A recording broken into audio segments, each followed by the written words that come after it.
चलिए दोस्तों, तो आज जो है बहुत ही इम्पोर्टेंट वीडियो लेकर के आए हैं। इससे जो है हमेशा एग्जाम में बहुत सारे क्वेश्चन जो है प्रश्न जो है आते रहते हैं। तो चलिए इस वीडियो को जो है आप ध्यान से देखिएगा, बहुत ही इम्पोर्टेंट वीडियो है। तो चलिए मनोज कॉम्पिटिटिव क्लासेस के यूट्यूब चैनल में मैं आपका तहे दिल से स्वागत करता हूं।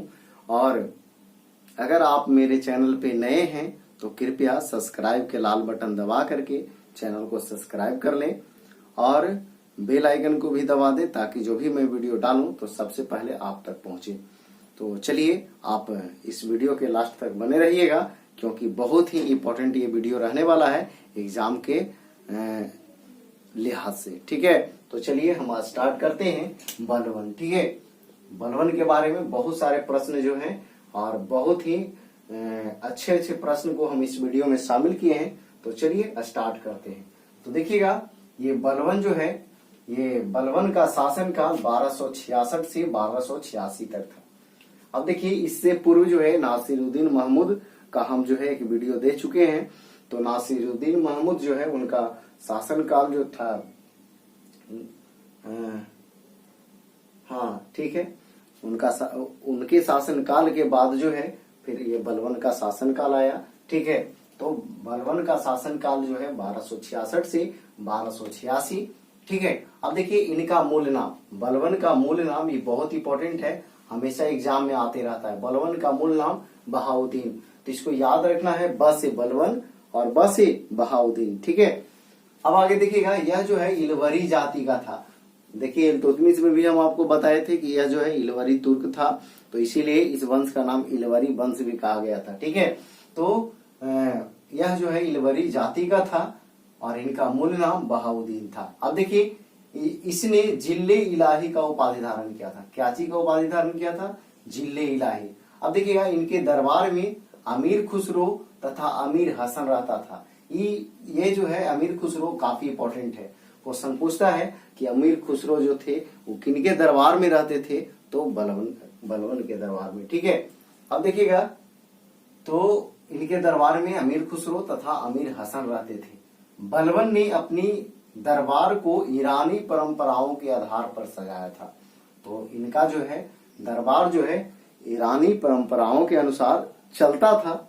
अब देखिए, इसने नवरोज त्योहार का प्रारंभ किया था। ये बहुत इंपॉर्टेंट क्वेश्चन है, कई बार एग्जामों में पूछ चुका है। ठीक है, इसने नवरोज त्योहारों का प्रारंभ किया था और इसका अंत जो है औरंगजेब किया था। किसका अंत? तो नवरोज त्योहार का। तो देखिए, नवरोज त्योहार का जो है प्रारंभ जो है बलवन ने किया था, जबकि इसको समाप्त कर दिया था औरंगजेब ने। ठीक है, आगे बढ़ते हैं। बलवन ने सिजदा और पाबोस नामक प्रथा चलाया। इसने जो है बलवन ने सिजदा और पाबोस नामक प्रथा चलाया। सिजदा के मतलब जो है सुल्तान को झुककर सलाम करना और पाबोस के मतलब सुल्तान का पांव चूमना। ठीक है, यानी सिजदा और पाबोस नामक पद्धति चलाया। कौन? तो बलवन ने।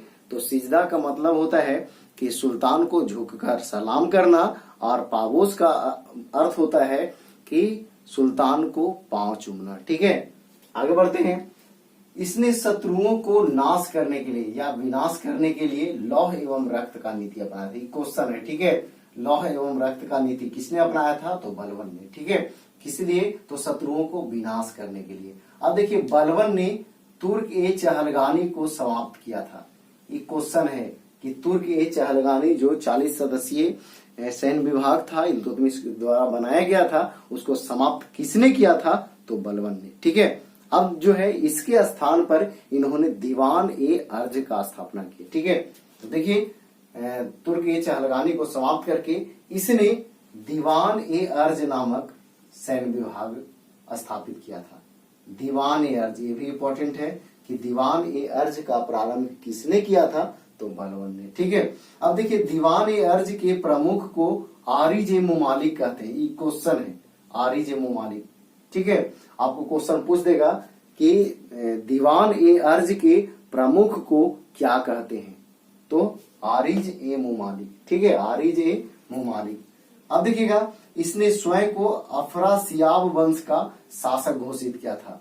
स्वयं को अफरासियाब वंश, क्वेश्चन है, अफरासियाब वंश का शासक घोषित किया था? कौन? तो बलवन। अब देखिए और क्या घोषित किया था अपने आप को, तो इसने स्वयं को नियाबते खुदाई यानी ईश्वर का प्रतिनिधि, और जो है जिले इलाही, देखिए यहाँ भी लिखे हैं वही चीज यहाँ लिखे हैं, तो जिले इलाही यानी ईश्वर की छाया घोषित किया था। कहने का मतलब ये बलवन जो है अपने आप को अफरासियाब वंश के शासक घोषित किया था, और क्या, तो नियाबते खुदाई यानी ईश्वर का प्रतिनिधि, या फिर जिले इलाही ईश्वर की छाया जो है घोषित किया था। कौन?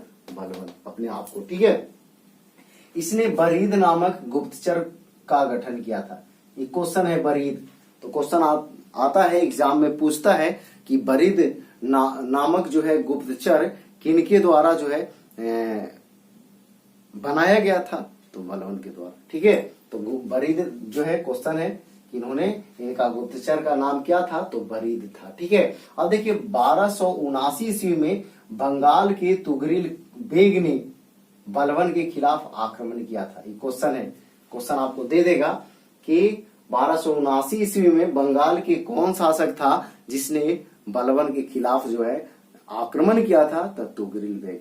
ठीक है, तुगरिल बेग ने आक्रमण किया था। अब देखिए बलवन को ईरानी हीरो कहते हैं, ईरानी हीरो, ये क्वेश्चन है, बलवन को ईरानी हीरो कहते हैं। अब देखिए बलवन ने गढ़ मुक्तेश्वर के मस्जिद की दीवार के शिलालेख पर, यानी कि बलवन ने गढ़ मुक्तेश्वर के मस्जिद के शिलालेख पर, मस्जिद की दीवार के शिलालेख पर स्वयं को खलीफा घोषित किया था। क्या? खलीफा का सहायक माना था, यानी शिलालेख पर स्वयं को खलीफा का सहायक या प्रतिनिधि माना था। कौन? तो बलवन। एक बार फिर से सुन लीजिए, बलवन ने गढ़ मुक्तेश्वर के मस्जिद के दीवार के शिलालेख पर, ठीक है, इन्होंने स्वयं को जो है यानी कि खलीफा का प्रतिनिधि या खलीफा का सहायक माना था। कौन? तो बलवन। अब देखिए बरनी का कथन है, बहुत ही इंपॉर्टेंट कथन है। तो देखिए एक और बरनी का कथन है, तो इसको मिटाने के बाद हम लोग करेंगे। तो बरनी का कथन है, बलवन कहता था कि जब मैं किसी नीचे कुल में जन्मे या उत्पन्न हुए व्यक्ति को देखता हूं तो मेरे आंख से अंगारे फूटते हैं, आंख से अंगारे फूटते हैं, और गुस्से में और क्रोध में मेरा हाथ जो है तलवार पर, मेरा हाथ जो है उसे मारने के लिए तलवार पर चला जाता है। तो ये कथन जो है किनका था? बरनी का था। क्या कथन था? फिर से एक बार सुन लीजिए। बलवन कहता था कि जब मैं किसी नीच कुल में उत्पन्न हुए व्यक्तियों को देखता हूं तो मेरा आंख से अंगारे फूटते हैं, और आंख से अंगारे फूटते हैं, और क्रोध में मेरा हाथ उसे मारने के लिए तलवार पर चला जाता है। तो ये कथन किनका था? तो बरनी का था, इतिहासकार बरनी। ठीक है, जियाउद्दीन बरनी। अब देखिए इसके बाद जो है होता क्या है, 1286 ईस्वी में बलवन का बड़ा पुत्र मुहम्मद, 1286 ईस्वी में बलवन के बड़ा पुत्र मुहम्मद का जो है मंगोलों से युद्ध करते हुए मारा जाता है, और इसी सदमे को न सहन कर पाए थे, यानी इसी सदमे के चलते या इस सदमे को सहन न कर पाने के कारण बलवन का मृत्यु जो है 1286 में हो जाता है। 80 वर्ष की अवस्था में, यानी अपने पुत्र की मृत्यु के सदमे में 80 वर्ष की अवस्था में 1286 ईस्वी में बलवन का मृत्यु हो जाता है। कहने का मतलब ये कि 1286 ईस्वी में ही उनके बड़े पुत्र मुहम्मद जो थे मंगोलों से यानी कि युद्ध करते समय, संघर्ष करते समय जब मारे जाते हैं, मुहम्मद, उनका नाम था क्या? मुहम्मद। जब मारे जाते हैं तो उन्हीं यानी अपने पुत्र के मृत्यु के सदमे के कारण उनको 80 वर्ष की अवस्था में 1286 में जो है उनका मृत्यु हो जाता है। 1286 में इनका मृत्यु हो जाता है। किनका? तो बलवन का। तो चलिए एक बार फिर से हम रिपीट करते हैं, बहुत ही इंपॉर्टेंट वीडियो है, तो लास्ट तक बने रहिएगा। तो देखिए बलवन, इनका शासनकाल 1266 से 1286। ये क्वेश्चन है, ये पूछता भी है कि बलवन का शासनकाल 1266 से 86। ठीक है। तो कहीं कहीं 65 भी देगा, ठीक है, तो टेंशन लेने की कोई बात नहीं है, 65 रहेगा तो 66 नहीं रहेगा, ठीक है। तो ऐसे कहीं कहीं देता है, सीजनली यही जो है सही है। तो देखिए इसका मूल नाम जो है बहाउद्दीन था, यह इलवरी जाति के था। इसने जिले इलाही का उपाधि धारण किया था। इनके दरबार में अमीर खुसरो और अमीर हसन रहता था। बलबन ने अपनी दरबार में ईरानी परंपराओं के आधार पर, अपने दरबार को ईरानी परंपराओं के आधार पर सजाया था। इन्होंने जो है नवरोज त्योहार का प्रारंभ किया था, जिसको समाप्त कर दिया था औरंगजेब ने। इसने 2 प्रथा चलाया था, सिजदा और पाबोस का। सिजदा का मतलब सुल्तान को झुककर सलाम करना, और पाबोस का मतलब क्या होता था, तो सुल्तान को पांव छूना। ये जो है पद्धति चलाया था किसने, तो बलबन ने। किसने चलाया था, तो बलबन ने। अब देखिए बलबन जो थे वो इल्तुतमिश द्वारा प्रारंभ किए गए यानी सैन्य विभाग 40 सदस्यों का तुर्क चहलगानी को समाप्त कर दिया था। तो क्वेश्चन पूछता है कि तुर्क चहलगानी का विनाश किसने किया था, तो बलबन ने, ठीक है। और उसी के स्थान पे जो है बलबन ने यानी दीवान अर्ज नामक सैन्य विभाग का स्थापना किया था, ठीक है, जिसके प्रमुख को आरिज-ए मुमालिक कहते थे। क्या कहते थे, तो आरिज-ए मुमालिक, ठीक है। और यह जो था यानी बलबन स्वयं को अफरासियाब वंश के शासक घोषित किया था। इसने स्वयं को अफरासियाब वंश के शासक घोषित किया था। और नियाबते खुदाई यानी ईश्वर का प्रतिनिधि और जिले इलाही यानी ईश्वर की छाया घोषित किया था। तो देखिएगा अब स्वयं को अफरासियाब वंश के शासक, नियाबते इलाही, नियाबते खुदाई और जिले इलाही, नियाबते खुदाई और जिले इलाही का जो है अपने आप को माना था। अब देखिए इसने बरीद नामक गुप्तचर जो है उसको गठन किया था। कौन, तो इनका बलबन का बरीद का नाम क्या था, सॉरी गुप्तचर का नाम क्या था, तो बरीद, ठीक है। अब देखिए इन्हीं के समय जो है 1279 ईस्वी में बंगाल के तुगरिल बेग ने बलबन के खिलाफ आक्रमण किया था। और बलबन को ईरानी हीरो कहा जाता है। बलबन ने गढ़मुक्तेश्वर के मस्जिद की दीवार पर लगे शिलालेख में स्वयं को खलीफा का सहायक बताया था। स्वयं को खलीफा का सहायक कहा था या बताया था, ठीक है। अब देखिएगा बर्नी का एक कथन है। बर्नी कहते थे क्या, सॉरी बर्नी का कथन है, क्या कथन है, बलबन कहता था कि जब मैं किसी नीच कुल में उत्पन्न हुए व्यक्तियों को देखता हूं तब जो है मेरे आंखों से अंगारे फूटते हैं और क्रोध में मेरा हाथ उसे मारने के लिए तलवार पर चला जाता है। तो ये कथन किनका था, तो जियाउद्दीन बर्नी का था, ठीक है। तो चलिए इसके बाद जो है 1286 ईस्वी में बलबन के बड़े पुत्र मोहम्मद का यानी कि मंगोल आक्रमणकारी से संघर्ष करते हुए मारे जाते हैं। और उसी सदमे को सहन न कर पाने के कारण यानी बलबन का 80 वर्ष की अवस्था में 1286 ईस्वी में मृत्यु हो जाता है। कब, तो 1286 ईस्वी में। तो चलिए और आगे बढ़ते हैं इसको मिटाने के बाद।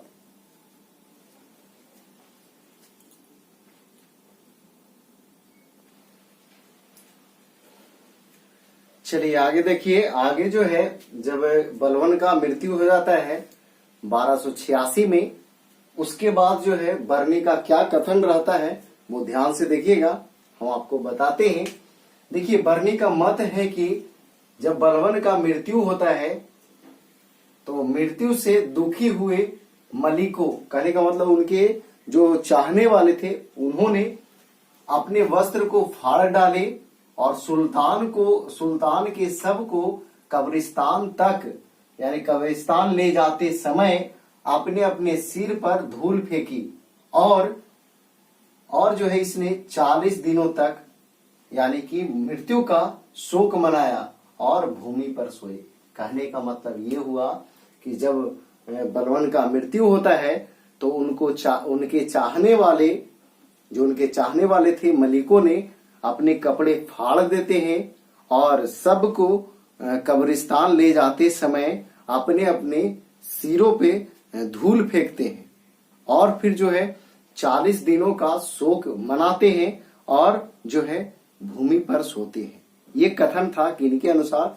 तो जियाउद्दीन बर्नी के अनुसार। ठीक है, अब देखिए इसी में जो है हम लोग अभी कर चुके हैं, थोड़ा देर पहले हम आपको बताएं स्टार्टिंग में ये पार्ट, उसको मिटाने के बाद इसको हम लिखे हैं। तो हम आपको बताएं कि इनके दरबार में अमीर खुसरो रहते थे। तो देखिए अमीर खुसरो जो है दिल्ली सल्तनत के अधिकांशतः शासकों के शासनकाल में ये थे। ठीक है, तो देखिएगा अमीर खुसरो के बारे में इसके बाद जो है हम आपको बताते हैं, उसके बाद कैकू के बाद और शमसुद्दीन की उम्र के बारे में बताएंगे। तो इसलिए कि अमीर खुसरो से क्वेश्चन आता है। तो अमीर खुसरो जो थे इनका जन्म जो है यूपी के पटियाली के एटा में हुआ था। ऐसे आपको जनरली पटियाली भी मिल जाएगा, लेकिन अगर पटियाली नहीं रहेगा तो आपको एटा रहेगा। ठीक है, तो अमीर खुसरो का जन्म जो है यूपी के पटियाली के एटा में हुआ था। इनका मूल नाम था मोहम्मद हसन। इनका मूल नाम था मोहम्मद हसन। अब देखिए यह जो थे निजामुद्दीन औलिया के शिष्य थे, यानी इनके गुरु कौन थे? तो निजामुद्दीन औलिया। ठीक है, अमीर खुसरो को भारत का तोता या तूतीय हिंद, भारत का तोता या तूतीय हिंद कहते हैं। अब देखिए इसने तबला और सितार का खोज किया था। तो क्वेश्चन है कि तबला और सितार का खोज किसने किया था? तो अमीर खुसरो ने। ठीक है, अमीर खुसरो को हिंदुस्तानी शैली का जनक या फिर सबक ए हिंदी का जन्मदाता माना जाता है। हिंदुस्तान शैली का जन्मदाता जो है अमीर खुसरो को, या सबक ए हिंदी का जनक जो है या जन्मदाता जो है अमीर खुसरो को माना जाता है। अब देखिए कव्वाली का जनक जो है किसको कहते हैं? तो अमीर खुसरो को कहते हैं। कव्वाली का जनक अमीर खुसरो को कहते हैं। अब देखिए इनका पुस्तक है, 3 पुस्तक है और तीनों बहुत ही इंपॉर्टेंट है। पहला है खजाइन उल फुतूह, दूसरा है आशिका और तीसरा है तुगलकनामा। अब देखिए खजाइन उल फुतूह से जो है अलाउद्दीन खिलजी के बारे में जानकारी मिलता है। खजाइन उल फुतूह से अलाउद्दीन खिलजी के बारे में जानकारी मिलता है, जबकि आशिका से खिज्र खां के प्रेम का जानकारी मिलता है। खिज्र खां के प्रेम का जानकारी मिलता है, जबकि तुगलकनामा से गयासुद्दीन तुगलक का जानकारी मिलता है। ठीक है, तो खजाइन उल फुतूह से अलाउद्दीन खिलजी का जानकारी मिलता है, जबकि आशिका से खिज्र खां के प्रेम का जानकारी मिलता है, और तुगलकनामा से जो है गयासुद्दीन तुगलक के जानकारी मिलता है। तो ये पुस्तक था खजाइन उल फुतूह, आशिका और तुगलकनामा। ठीक है, इनको कव्वाली का जनक कहते हैं। इनका जन्म जो है यूपी के पटियाली में, और पटियाली के कहा? तो एटा में हुआ था। इनका मूल नाम जो है मोहम्मद हसन था। यह जो थे निजामुद्दीन औलिया का शिष्य थे। अमीर खुसरो को भारत का तोता या तोतीय हिंद कहते हैं।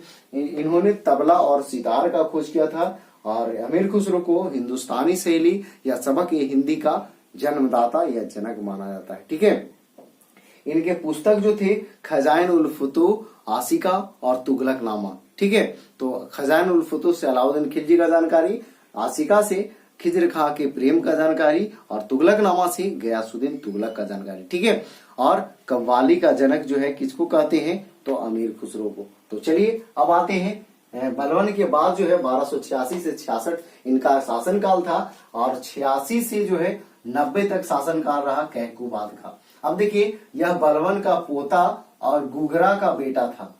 बलवन का पोता और गुगरा का बेटा था। इसने एक गैर तुर्क सरदार जलालुद्दीन फिरोज खिलजी को अपना सेनापति नियुक्त किया। यह जो थे कैकूबाद जो थे, उन्होंने गैर तुर्क सरदार को अपना जो है यानी कि जलालुद्दीन फिरोज खिलजी को अपना जो है सेनापति नियुक्त किए। अब देखिए होता क्या है, कैकूबाद को लकवा मार देने के कारण तुर्क सरदारों ने इसके 3 वर्षीय पुत्र शमसुद्दीन क्यूमर्स को गद्दी पर बैठा दिया।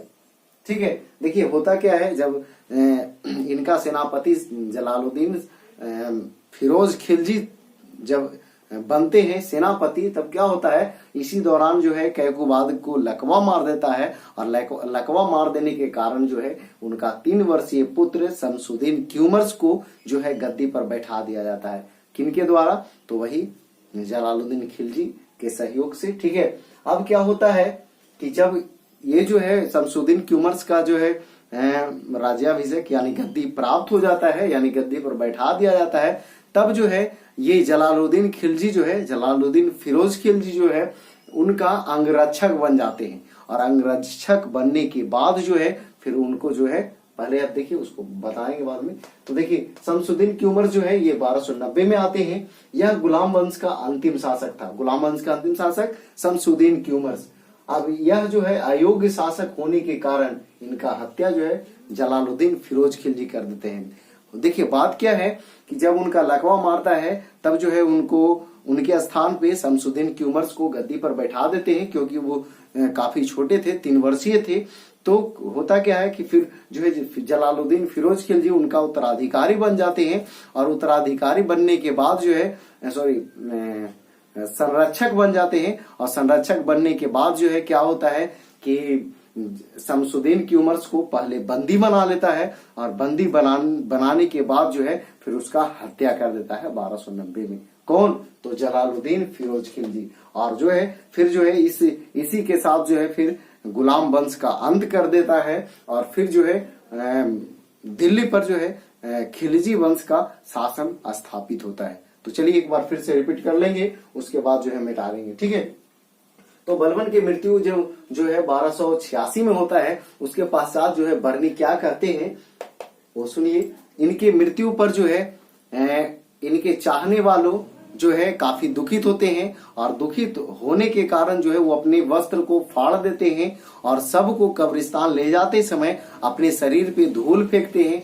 और धूल फेंकते हैं उसके बाद जो है क्या होता है, जब वो जो है फिर उनकी मृत्यु का 40 दिनों तक शोक व्यक्त करता है। और फिर जो है वो लोग जो है यानी भूमि पर सोते हैं। तो देखिए वही चीज यहाँ लिखा हुआ है कि बलबन की मृत्यु से दुखी हुए मलिकों ने अपने वस्त्र को फाड़ डाले और सुल्तान के सब को कब्रिस्तान ले जाते हुए अपने अपने सिरों पे धूल फेंके। और इसने 40 दिनों तक बलबन की मृत्यु का शोक मनाया और भूमि पर सोए। ठीक है, इसके बाद हम लोग बताएं यहाँ अमीर खुसरो के बारे में। इनका जन्म जो है यूपी के पटियाली के एट्टा नामक गांव में हुआ था। ठीक है, इनका मूल नाम मोहम्मद हसन था और यह निजामुद्दीन औलिया के शिष्य थे। और इनको भारत का तोता या तूतीय हिंद के नाम से जानते हैं। और इन्होंने तबला सितार का खोज किया था। अमीर खुसरो को हिंदुस्तानी शैली या हिंदुस्तान शैली या सबक हिंदी का जन्मदाता कहा जाता है। और इनको कव्वाली का जनक कहते हैं। इन्होंने 3 पुस्तक लिखे थे, खजाइनुल फुतूह, आशिका और फिर जो तुगलकनामा। ठीक है, इसके बाद हम लोग किए कि जब बलबन का मृत्यु होता है तब जो है उनका उत्तराधिकारी कैकुबाद बनता है। और ये जो है 1286 ईस्वी में जो है गद्दी पर बैठता है। और होता क्या है कि जब गद्दी पर बैठता है तो अपना सेनापति जो है जलालुद्दीन फिरोज खिलजी को नियुक्त कर देता है। और फिर क्या होता है, इसी दौरान इनका जो है लकवा मार देता है। और लकवा मारने के कारण इनके स्थान पे जो है इनका 3 वर्षीय पुत्र जो है शमसुद्दीन क्यूमर्स को गद्दी पर बैठा देता है। कौन, जलालुद्दीन फिरोज खिलजी।